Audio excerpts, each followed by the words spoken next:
bienvenue pour ce nouvel épisode de Tuto Rétro. Aujourd'hui, nous continuons notre étude sur le gant rouge deuxième degré, où là, le but, ça va être de travailler sur le débordement. Le débordement, c'est pas un geste que j'apprécie énormément, je trouve que c'est un peu une perte de temps dans certains aspects, mais il faut le travailler, ça vous savez le faire. Et on va, bien sûr, comme d'habitude, l'adapter à une façon un peu plus vintage. Nous allons donc continuer nos entraînements avec Bastien. Et pour commencer, il va me faire un chassé médian de sa jambe arrière. Il peut faire aussi un chassé de sa jambe avant.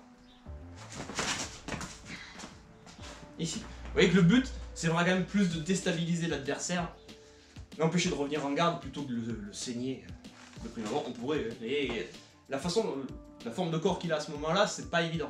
Le fouetté aura très peu d'efficacité, donc je viens chercher là où c'est fragile, au genou.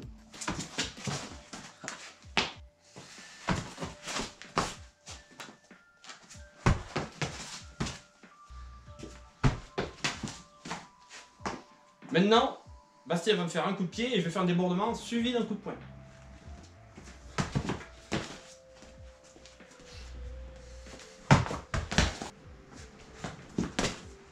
Petit aparté, il est bien évident que faire un débordement sur un coup de poing, ça sert à rien.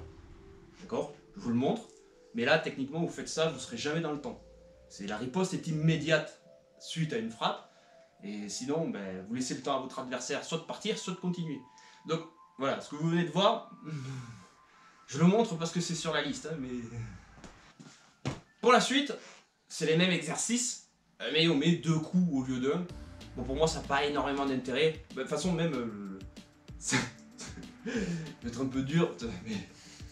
Tout ce chapitre n'a pas énormément d'intérêt, tout simplement parce que c'est une perte de temps.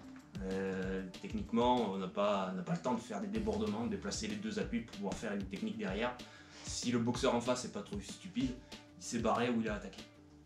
Il n'empêche que on va quand même montrer sur 2-3 fois qu'est-ce que ça peut donner. Et je vais plutôt vous montrer une liaison pied-point sur un débordement. Bon, ben on va partir sur du très simple. Par exemple, votre adversaire va faire un fouetté de la jambe avant au flanc, débordement, revers au genou et frappe au visage.